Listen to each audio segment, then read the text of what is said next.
సోదరులారా అందరికీ నమస్కారం. ప్రపంచవ్యాప్తంగా 11.3% మంది ఆకలితో అలమటిస్తూ ఉన్నారు. ఇది వరల్డ్ లెవెల్లో జరుగుతూ ఉంది. అదేవిధంగా రోజుకి 90 లక్షల మంది ప్రపంచవ్యాప్తంగా ఆకలితో చనిపోతూ ఉన్నారు. ఇందులో సుమారుగా 3 లక్షల మంది పిల్లలు 5 సంవత్సరాల్లో పిల్లలు ఉన్నారు. ఇది బాధాకరం. ఇక భారతదేశానికి సంబంధించి వచ్చినప్పుడు ఇండియాలో 51% మంది సరైన పౌష్టికాహారం లేక రక్తహీనతతో బాధపడతా ఉన్నారు. ఇది నేను చెప్పేది కాదు. 2017 జాతీయ ఆరోగ్య సర్వే ప్రకారం 19 కోట్ల మంది ప్రజలు భారతదేశంలో ఆకలితో అలమటిస్తూ ఉన్నారు, ఆకలి రాజ్యంలో ఉన్నారు. ఇందులో ప్రధానంగా ఈ సమస్యలు పరిష్కరించాలంటే, ఈ సమస్యల్ని అధిగమించాలంటే రేషన్ షాపులు ఏదైతే ఉన్నాయో సుమారుగా 5 లక్షల దాకా సుమారుగా దేశవ్యాప్తంగా రేషన్ షాపులు ఉన్నాయి. దేశవ్యాప్తంగా ఉన్నటువంటి ఈ 5 లక్షల రేషన్ షాపుల్ని పబ్లిక్ డిస్ట్రిబ్యూషన్ సిస్టమ్ ఏదైతుందో ప్రజా పంపిణీ వ్యవస్థ సక్రమంగా అమలయ్యేలాగా చూడాలి. ఈ మధ్య కాలంలో చేసినటువంటి సర్వే ప్రకారం దేశంలో 28 రాష్ట్రాలు 9 కేంద్రపాలిత ప్రాంతాలు ఉన్నాయి.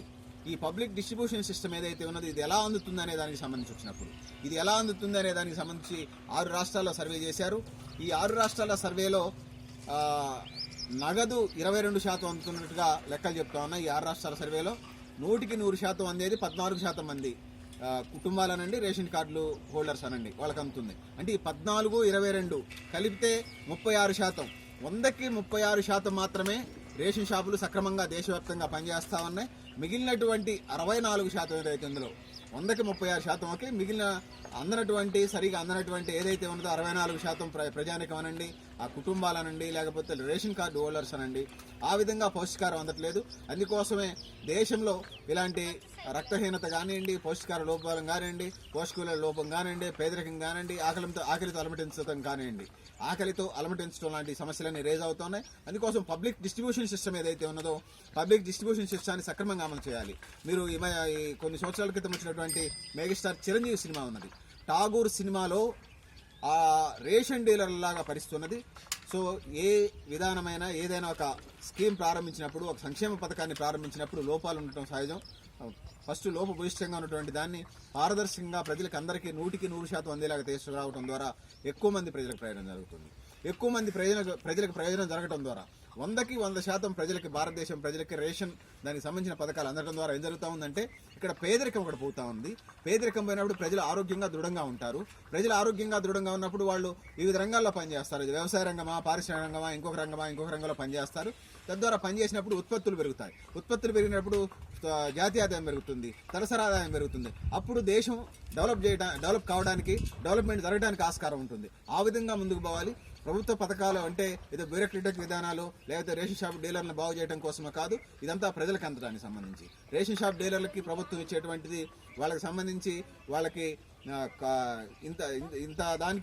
ఇన్ని క్వింటాల రైస్కి ఇంత అని కమిషన్ ఇస్తా ఉన్నది. సో అవి వాళ్ళ బతకడానికి సరిపోతా ఉన్నది. సో ఏ విధానమైనా, ఏ సంక్షేమ పథకమైనా కూడా మొదట ప్రారంభించినప్పుడు లోపాలు ఉండొచ్చు, దాన్ని ఎవరు కాదను. కానీ ఈ రేషన్ పబ్లిక్ డిస్ట్రిబ్యూషన్ సిస్టమ్ ఏదైతే ఉందో స్టార్ట్ చేసి అనేక సంవత్సరాలు అవుతుంది. అనేక సంవత్సరాలు అయినా కూడా 64% మంది ప్రజలకు ఇంకా పూర్తిగా రేషను దానికి సంబంధించిన ఫలాలు అందట్లేదంటే అది దాంట్లో పాలకులు ఎవరైతే ఉన్నారో ప్రభుత్వాలు వాటి మీద దృష్టి పెట్టి పారదర్శకంగా అందరికీ అందేలాగా ప్రయత్నం చేయాలి. ఎక్కడ లోపాలు జరుగుతున్నాయో దాన్ని అధిగమించి సంపూర్ణమైనటువంటి అభివృద్ధి జరిగినటువంటి, సంపూర్ణమైనటువంటి డెవలప్మెంట్, సంపూర్ణమైనటువంటి పౌష్టికాహారం అందేలాగా అందరికీ పేదరికం లేనటువంటి భారతదేశాన్ని, ఆరోగ్యవంతమైన భారతదేశాన్ని నిర్మించుకోవాలంటే ప్రధానంగా పబ్లిక్ డిస్ట్రిబ్యూషన్ సిస్టమ్, ప్రజా పంపిణీ వ్యవస్థ అమలు జరగాలని, అది సక్రమంగా అమలు జరగడం ద్వారా మాత్రమే ప్రజల ఆరోగ్యం బాగుంటుంది, పౌష్టికారం లోపం పోతుంది, పేదరికం పోతుంది. దేశాభివృద్ధి కూడా అట్లా ఇవన్నీ జరిగితేనే అభివృద్ధిగా భావించాలి. అదే నిజమైనటువంటి అభివృద్ధి, అదే నిజమైనటువంటి పారామీటర్గా భావిస్తున్నాం.